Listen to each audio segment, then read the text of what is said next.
मैंने बताया था कि दिल्ली की जो बाढ़ है, दिल्ली में जो बाढ़ का संकट है, ये भारतीय जनता पार्टी और केंद्र सरकार के द्वारा प्रायोजित संकट है। ये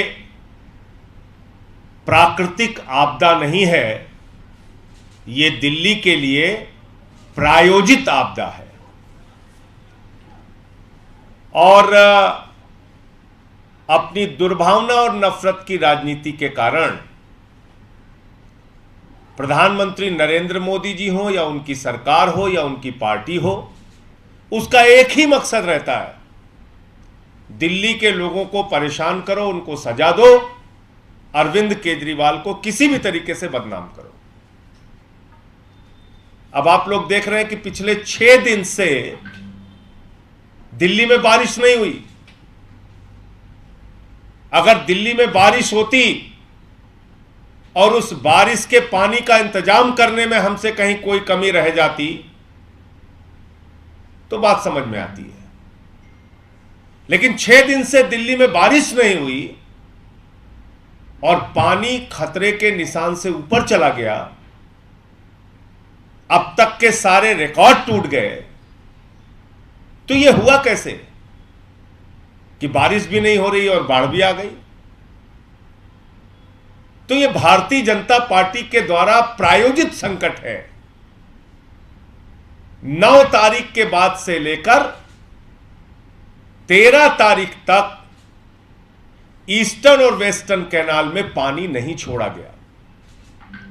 हथनी कुंड बैराज, उसकी लॉकशीट आप चेक कीजिए, वो लॉकशीट चिल्ला चिल्ला कर बोल रही है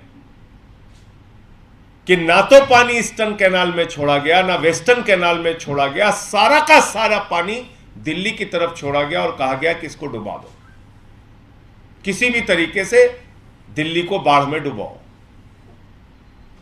और वो काम हुआ। कल जब हम लोगों ने प्रेस कॉन्फ्रेंस की इस सवाल को उठाया, 1-2 दिन से जब इसकी चर्चा तेज हुई,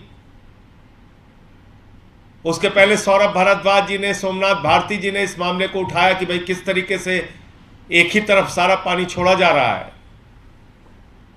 तो आनन फानन में 13 तारीख को पहले वेस्टर्न कैनाल में पानी छोड़ा गया और फिर 14 तारीख को ईस्टर्न कैनाल में पानी छोड़ा गया। और तर्क क्या दे रहे हैं कल से? जब मैंने प्रेस कॉन्फ्रेंस की तो कुछ कुतर्क लेके सामने आए। कहने लगे, साहब जो नदियां होती हैं वहां पानी छोड़ा जाता है, केनाल में तो सिर्फ सिंचाई का पानी छोड़ा जाता है, नहरें तो कमजोर होती हैं, उसमें पानी कैसे छोड़ा जा सकता है? तो मैंने कहा भाई अगर ये, और सेंट्रल वाटर कमीशन की रिपोर्ट है, उनकी गाइडलाइन है, उसके आधार पर ही हम पानी छोड़ते हैं। ये तमाम तर्क कल से दिए जा रहे हैं और कहा जा रहा है ये कैसी बात संजय सिंह जी कर रहे हैं, कैसी बात आम आदमी पार्टी वाले कर रहे हैं। अगर भाजपाइयों की बात सच है तो मैं आज उनसे पूछना चाहता हूं कि अगर नहरें कमजोर थीं, अगर पानी तुम नहीं छोड़ सकते थे, तो आम आदमी पार्टी के ये मुद्दा उठाने के बाद 13 तारीख को नहर मजबूत हो गई, 14 तारीख को ईस्टर्न कैनाल मजबूत हो गया और 13 तारीख को वेस्टर्न कैनाल मजबूत हो गया। जब हम लोगों ने यह मुद्दा बनाया तब उन्हीं नहरों में आप पानी छोड़ रहे हैं। तब सेंट्रल वाटर कमीशन की गाइडलाइन आपको याद नहीं आ रही? तो क्या सेंट्रल वाटर कमीशन और मोदी सरकार ने कहा है कि सारी की सारी बाढ़, सारा का सारा पानी, सारी की सारी मुसीबत दिल्ली वालों पर छोड़ दो? यह गाइडलाइन है क्या? इसका मतलब तो बीजेपी स्वीकार कर रही है, मोदी सरकार स्वीकार कर रही है खुद से कि हमको एक ही गाइडलाइन मिली थी कि दिल्ली को डुबा दो, दिल्ली को बाढ़ में झोंक दो, किसी भी तरीके से सारा पानी दिल्ली में छोड़ दो। ईस्टर्न कैनाल में ओवर कैपेसिटी नहीं जा सकती, वेस्टर्न कैनाल में ओवर कैपेसिटी नहीं जा सकती, लेकिन दिल्ली में ओवर कैपेसिटी भेजो पानी, यह गाइडलाइन है। और अगर आपकी गाइडलाइन और नहर कमजोर होने का तर्क सही है तो वो तर्क 13 और 14 तारीख को खत्म क्यों हो जा रहा है? अब मैं आपको दिखाता हूं कि जो कैनाल सूखी हुई थी, जिसमें पानी नहीं जा रहा था, उसमें कैसे आम आदमी पार्टी के द्वारा मुद्दा उठाए जाने के बाद पानी छोड़ा गया। यह केंद्र सरकार की गहरी साजिश है दिल्ली वालों को मुसीबत में डालने की। मैं फिर से दोहरा रहा हूं, मोदी जी, आपने 5 राज्यों को अनाज छोड़ के फ्रांस जाना जरूरी समझा और अपने नेताओं को, अपनी पार्टी को कह दिया कि एक ही काम करना, दिल्ली को बर्बाद करने में जो भूमिका निभा सकते हो निभाओ। और वो सारे काम इसी काम में लग गए। अब आप देखिए,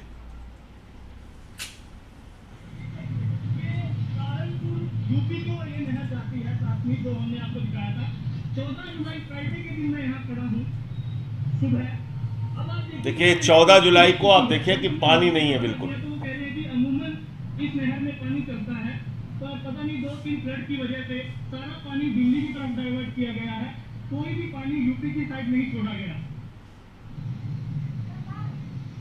अब ये देखिए, कल से पानी छोड़ दिया गया।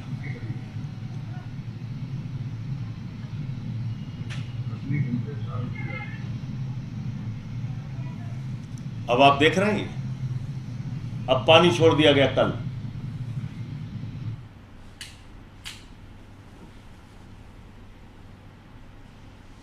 तो मैं मोदी जी से और भारतीय जनता पार्टी के लोगों से कहना चाहता हूं कि इस आपराधिक कृत्य के लिए जो लोग जिम्मेदार हैं उनके खिलाफ एफआईआर होनी चाहिए। दिल्ली को मुसीबत में डालने के लिए जो लोग जिम्मेदार हैं उनके खिलाफ एफआईआर और मुकदमा होना चाहिए। बीजेपी के जो सांसद दिल्ली के अंदर और बीजेपी के जो नेता दिल्ली का मजाक उड़ा रहे हैं, मुसीबत में मजाक उड़ा रहे हैं, सेवा में हाथ बढ़ाने के बजाय गर्दन दबाने पे जुटे हुए हैं, सरकार का गर्दन कैसे दबाना है उस काम में जुटे हुए हैं। मैं उन सब से पूछना चाहता हूं, क्या आपको दिल्ली के लोगों ने वोट नहीं दिया? क्या आपको सांसद नहीं बनाया दिल्ली के लोगों ने? किस बात की सजा दे रहे हो आप दिल्ली के लोगों को? आपकी जिम्मेदारी नहीं थी कि आप पूछते? ये आम आदमी पार्टी ही खाली उठाएगी ये विषय? आपकी जिम्मेदारी नहीं थी कि आप ये विषय उठाते थे? क्यों पानी नहीं जा रहा है ईस्टर्न और वेस्टर्न कैनाल में? सारा का सारा पानी दिल्ली में क्यों छोड़ा जा रहा है? इसीलिए मैं कह रहा हूं, ये गहरा षड्यंत्र और साजिश है। ये बाढ़ प्राकृतिक नहीं है, प्रायोजित है। वीके न्यूज, राष्ट्र के नाम।